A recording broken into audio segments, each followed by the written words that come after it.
हरे कृष्ण। ओम अज्ञानतिमिरान्धस्य ज्ञानञ्जनशलाकया चक्षुरुन्मीलितं येन तस्मै श्रीगुरुवे नमः। श्रीचैतन्यमनोभीष्टं स्थापितं येन भूतले स्वयंरूपः कदा मह्यं ददाति स्वयं पदान्तिकम्।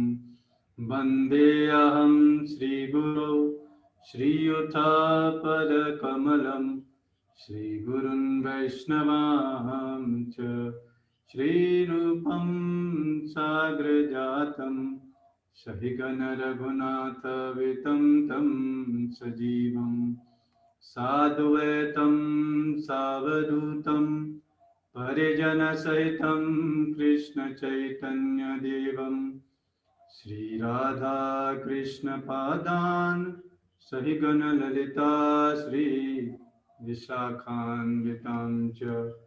हे कृष्ण करुणा सिंधु दीनबन्धो जगत्पते गोपेश गोपिका कान्त राधाकान्त नमोस्तुते। तप्त काञ्चन गौरांगी राधे वृंदावनेश्वरी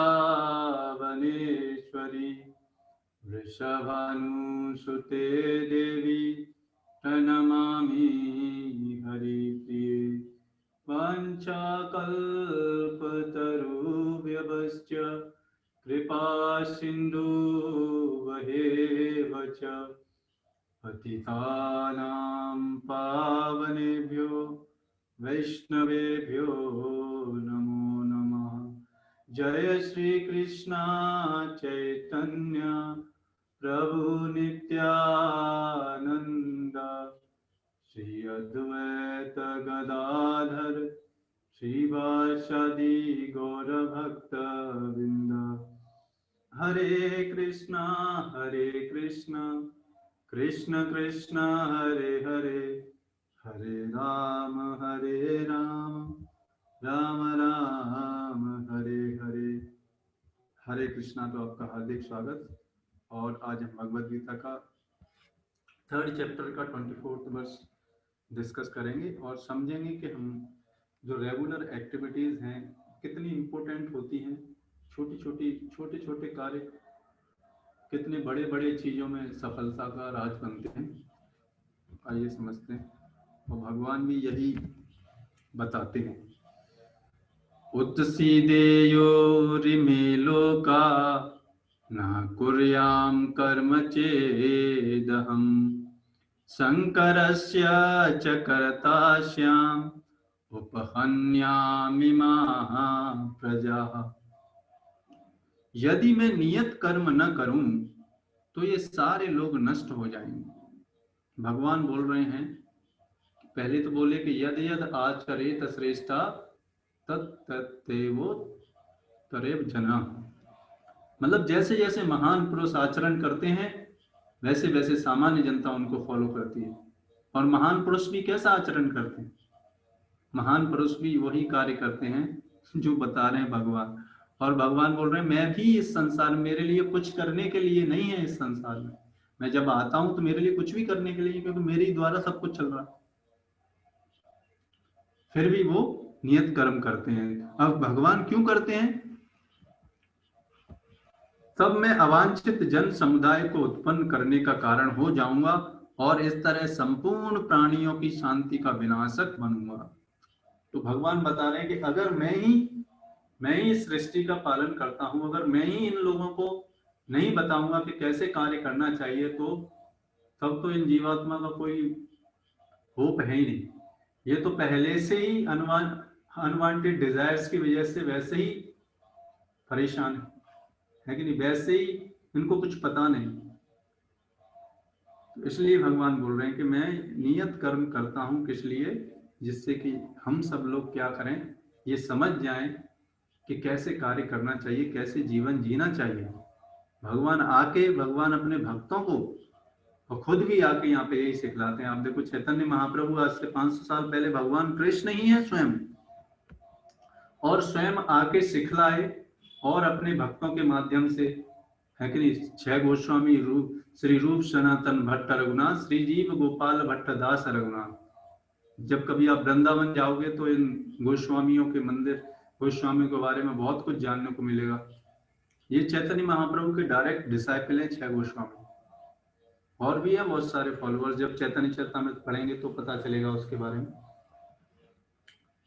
तो इन गोस्वामियों के माध्यम से श्रील प्रभुपाद और उनके गुरुजनों, इन गुरु परंपरा के माध्यम से, ये गुरु परंपरा के माध्यम से हमको सीखना चाहिए कि कैसे भक्ति करनी चाहिए, कैसे नियत कर्म करने चाहिए, और कोई तरीका नहीं है। क्योंकि शास्त्र पढ़ के भी आप नहीं समझ पाएंगे, क्योंकि शास्त्रों में क्या है, हर समय के बारे में बताया गया है, सतयुग की घटनाओं के बारे में बताया गया, कलयुग के बारे में स्पेशली बताया गया। तो आप बड़े कंफ्यूज हो जाएंगे कि मुझे क्या करना है। इसलिए आचार्य लोग क्या करते हैं, बताते हैं तुम्हें क्या करना है, ये करना है जिससे कि समाज में शांति व्यवस्था और वर्ण संकर लोग ना पैदा हों। जैसे आप देखेंगे जब फर्स्ट चैप्टर में हम पढ़ रहे थे तो अर्जुन बोल रहे थे ना कि अनवांटेड वर्ण संकर लोग हो जाएंगे अगर हम इन बड़े बुजुर्ग लोगों को की हत्या कर देंगे, तो समाज में, घर में कोई बड़ा पुरुष नहीं रहेगा, संस्कार नहीं रहेंगे, उसकी वजह से अनवांछित संतानें, अनवांटेड प्रोजनी उत्पन्न होगी। तो वो किसकी वजह से होता है, परिवार में संस्कार न होने की वजह से। तो वो संस्कार ही भगवान बता रहे हैं, डेली एक्टिविटीज क्या जनरेट करते हैं, हमारे संस्कार, हमारी हैबिट्स को जनरेट करते हैं। इसीलिए हमको ये समझना चाहिए। देखो बहुत सारे लोग, आजकल की जनरेशन में क्या समस्या है कि जब सर के ऊपर पानी निकलने लगता है तब उनको होश आता है कि अरे ये कार्य करना था उससे पहले, जैसे मान लो कोई इंजीनियरिंग में हमने देखा है कि जब हॉस्टल में बच्चे क्या होते हैं, साल भर मस्ती करेंगे, लड़कीबाजी करेंगे, और फिर जब एग्जाम का टाइम आएगा तो 15-20 दिन पहले फिर पुस्तक खोल के बैठेंगे और फिर बोलेंगे हमारे मार्क्स नहीं आते, फिर एक शॉर्टकट अपनाएंगे, फिर चीटिंग करेंगे और दूसरों को दोष देंगे, है कि नहीं। और यही कार्य अगर पहले से ही, पहले दिन जब सेमेस्टर स्टार्ट हुआ था, पहले दिन से थोड़ा थोड़ा पढ़ लिया होता, 1-1 घंटा डेली भी पढ़ते, तो फिर ये नौबत नहीं आती, लेकिन और ये पता है उनको भी पता है, लेकिन क्या है, आदत से मजबूर है, आदतें उनको गुलाम बना के रखी है। इसी तरीके से कोई भी कार्य करना हो तो हमें पहले दिन से ही, जब से हमने प्रारंभ किया है, कैलकुलेशन कर लेना चाहिए, इतने दिन में ये कार्य करना है तो इतने दिन में ये कार्य कैसे कैसे होगा, है कि नहीं। और डेली, दिन प्रतिदिन हमको कार्य करना चाहिए, जिससे कि सर पे बर्डन नहीं होगा, नहीं तो यही हमारे भय का कारण बन जाता है, और यही भय की वजह से व्यक्ति सुसाइड ये सब करते हैं, और इन्हीं की वजह से व्यक्ति क्या बन जाता है, वर्ण संकर बन जाता है, नित्य कर्म न करने की वजह से। चाहे वो भौतिक कार्य हो चाहे आध्यात्मिक, दोनों ही में ही नित्य कर्म करना बहुत जरूरी है। और ये बड़े बड़े आचार्य आप देखो, चैतन्य महाप्रभु खुद डेली नित्य कर्म, ये साधना का पाठ जो था खुद ही करते थे, और लोगों ने करने की जरूरत नहीं। और इतने बड़े बड़े आचार्य श्रील प्रभुपाद इतना बिजी रहते हुए भी अपनी साधना को करते थे, और हम बोलते हैं कि हम इतने बिजी हैं कि भगवत गीता और जप नहीं कर सकते हैं, तो फिर तो कोई सुधरने का होप ही नहीं है। वर्ण संकर अवांछित जन समुदाय है जो सामान्य समाज की शांति को भंग करता है। तो वर्ण संकर अवांछित जन समुदाय, अवांछित जन समुदाय मतलब वो समुदाय जो कि शास्त्रों के अनुसार नहीं जीता, वो समुदाय जो अपने जस्ट डू इट फिलॉसफी पे जीता है, जो मन में आता है वो करता है, उसको बोलते हैं क्या, अवांछित जन समुदाय। आप एक परिवार में ही देख लो, अगर परिवार में 10 लोग हैं और 10 लोग अपने अपने हिसाब से चलें तो उसमें शांति व्यवस्था रहेगी, परिवार में नहीं रहेगी। लेकिन परिवार का जो मुखिया है उसके अनुसार अगर सारे लोग चलें तो शांति व्यवस्था रहती है। है कि नहीं? सिंपल सा फॉर्मूला है, लेकिन ये सिंपल सी बात अवांछित लोगों के भेजे में नहीं घुसती, इसीलिए लोग परेशान हैं आजकल। ये सिंपल छोटी छोटी बातें नहीं समझ में आती, और दिखावे की दुनिया में क्या है, एक्सप्लॉइट हो रहे हैं, दिखावे के ग्लैमर में पागल हो रहे हैं।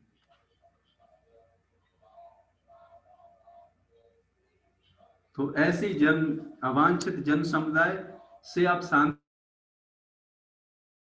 में रेप केसेस, मर्डर केसेस, है कि नहीं,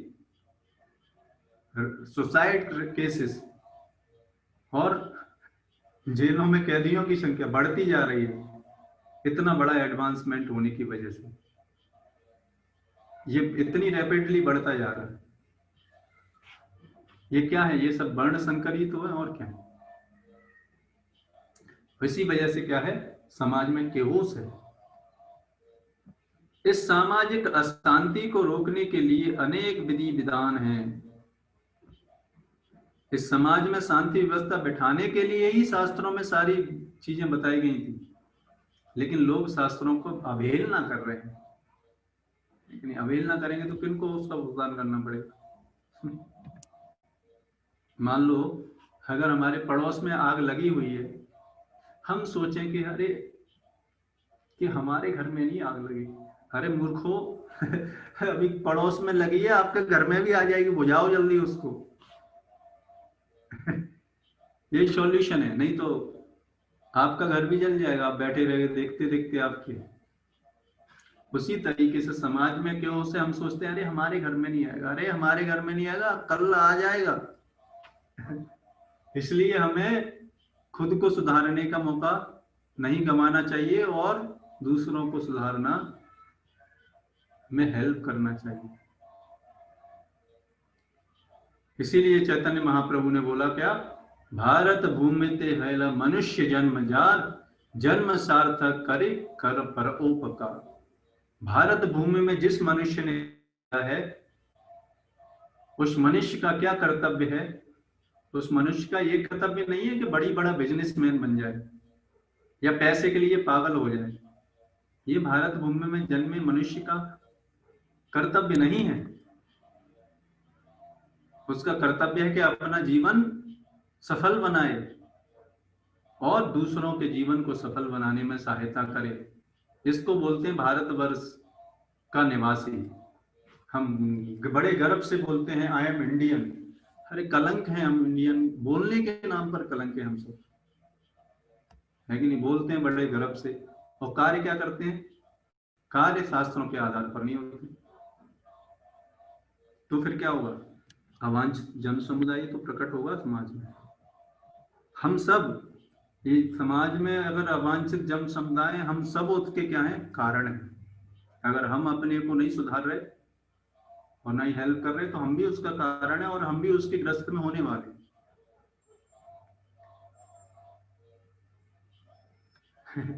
एक कहावत है कि चैरिटी बिगिंस फ्रॉम होम, है कि नहीं? लेकिन होता क्या है, दूसरों के घर में की चीजें बड़ी अच्छी लगती हैं कि आजकल बड़ा समस्या, लोग पेरेंट्स लोगों को बड़ी समस्या रहती है। अगर उनका बच्चा, पेरेंट्स लोगों को बच्चा अगर सिगरेट पिए, लड़कीबाजी करे और कुछ भी करे कॉलेज में जाके, तो उन्हें कोई परवाह नहीं है उसकी। और अगर हरे कृष्णा महामंत्र जप करना प्रारंभ कर दे तो फिर देखो कैसे उनके कान खड़े हो जाते हैं, अरे ये क्या हो गया इसको। अरे भाई ये सुधर रहा है, इससे ये नहीं पता उनको। ये समस्या है पेरेंट्स लोगों की, लेकिन अरे भाई समाज में उत्पात नहीं बचाएगा इसकी वजह से। नहीं तो उत्पात मचा के रखेगा। जब भगवान कृष्ण अवतरित होते हैं तो स्वाभाविक है कि वे ऐसे महत्वपूर्ण कार्यों की प्रतिष्ठा तथा अनिवार्यता बनाए रखने के लिए इन विधि विधानों के अनुसार आचरण करते हैं। भगवान समस्त जीवों के पिता हैं, और यदि ये जीव पथभ्रष्ट हो जाएं तो अप्रत्यक्ष रूप से यह उत्तरदायित्व उन्हीं का है। तो परिवार के मुखिया का उत्तरदायित्व है, अगर वो अपने आश्रितों को गाइड नहीं कर रहा, तो इसलिए भगवान यहाँ पर बता रहे। अतः जब भी विधि विधानों का अनादर होता है तो भगवान स्वयं समाज को सुधारने के लिए अवतरित होते हैं। इसलिए तो भगवान बोलते हैं यदा यदा ही धर्मस्य, ये आएगा 4थे अध्याय, ग्लानिर्भवति भारत अवस्थानमधर्मस्य तदात्मानं सृजाम्यहम्। जब जब धर्म की हानि होती है जैसे कल की अवतार आएंगे, है कि नहीं, तो भगवान स्वयं समाज को सुधारने के लिए अवतरित होते हैं। किंतु हमें ध्यान देना होगा कि यद्यपि हमें भगवान के पद चिन्हों का अनुसरण करना है तो भी हम उनका अनुकरण नहीं कर सकते। मैंने एक बार बताया था आपको, अनुकरण और अनुसरण। अनुसरण उसको बोलते हैं जो बोल रहे हैं भगवान के ये करना है आपको, भगवत गीता में जो बताया जा रहा है वो हमारे लिए बताया गया, और भगवान ने जो एक्टिविटीज की वो आप अनुकरण नहीं कर सकते। जैसे गोवर्धन पर्वत, भगवान की रासलीला को इमिटेट करना, जो सो कॉल्ड प्रेमी प्रेमिका लोग हैं वो बड़े राधा कृष्ण बनना चाहते हैं, पहाड़ पर्वत एक उंगली पे नहीं उठा पाएंगे, राधा कृष्ण बनना चाहते हैं हम गोवर्धन पर्वत उठाकर भगवान का अनुकरण नहीं कर सकते, जैसा कि भगवान ने अपने बाल्यकाल में लिया था। ऐसा कर पाना जैसी मनुष्य के लिए संभव नहीं है। हमें उनके उपदेशों का पालन करना चाहिए, किंतु किसी भी समय हमें उनका अनुकरण नहीं करना चाहिए। अनुकरण करने का मतलब जैसे उन्होंने किया वैसा ही करना, उसको बोलते हैं अनुकरण। और अनुसरण बोलते हैं वो जो बोल रहे हैं हमसे कि ये करो, उसको बोलते हैं अनुसरण। जैसे भगवान ने बोला अर्जुन को कि युद्ध करो, तो ये क्या हुआ, अनुसरण करना। श्रीमद् भागवतम के 10वें स्कंद के 33वें अध्याय के 30 से 31वें श्लोक में इसकी पुष्टि हुई है। नेतत् समाचरित जातु मनसामि अयनीश्वरः विनश्यत्याचारन् मौन्या यथा रुद्रो अभिदज्जविषम्। ईश्वराणां वचम् सत्यं तथैवाचरितं क्वचित् तेषां यत स्वयुक्तं बुद्धिं मा सत्य समाचरेत्। भगवान को, मनुष्य को भगवान तथा उनके द्वारा शक्ति प्रदत्त सेवकों के उपदेशों का मात्र पालन करना चाहिए। क्या बताया जा रहा है कि भगवान और उनके भक्तों के बताए गए उपदेशों का पालन करना चाहिए, ना कि वो जो कर रहे हैं वो इमिटेट करना चाहिए। उनके उपदेश हमारे लिए अच्छे हैं और कोई भी बुद्धिमान पुरुष बताई गई विधि से उनके कार्यान्वित करेगा, फिर भी मनुष्य को सावधान रहना चाहिए कि वह उनके कार्यों का अनुकरण न करें। उसे शिव जी के अनुकरण में विष का समुद्र नहीं पी लेना चाहिए। हाँ, शिव जी के लोग जो भांग पीते हैं बोलते हैं हाँ शिव जी ने भी भांग पी थी। हाँ, शिव जी ने तो जहर भी पिया था, आप पी के देखो। वो नहीं पिएंगे,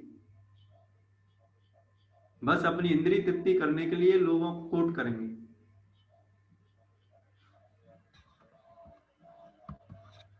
हमें सदैव ईश्वरों की या सूर्य तथा चंद्रमा की गतियों को वास्तव में नियंत्रित कर सकने वालों की स्थिति को श्रेष्ठ मानना चाहिए।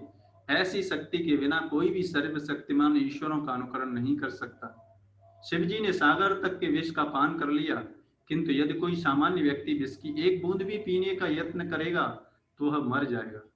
शिव जी के अनेक छद्म भक्त हैं जो गांजा तथा ऐसी ही अन्य मादक वस्तुओं का सेवन करते रहते हैं, किंतु वे यह भूल जाते हैं कि इस प्रकार शिव जी का अनुकरण करके वे अपनी मृत्यु को निकट बुला रहे हैं। इसी प्रकार भगवान कृष्ण के भी अनेक छद्म भक्त हैं जो भगवान की रासलीला या प्रेम नृत्य का अनुकरण करना चाहते हैं। यह मैंने बता दिया डिटेल में आपको, किंतु भूल जाते हैं कि वे गोवर्धन पर्वत को धारण नहीं कर सकते।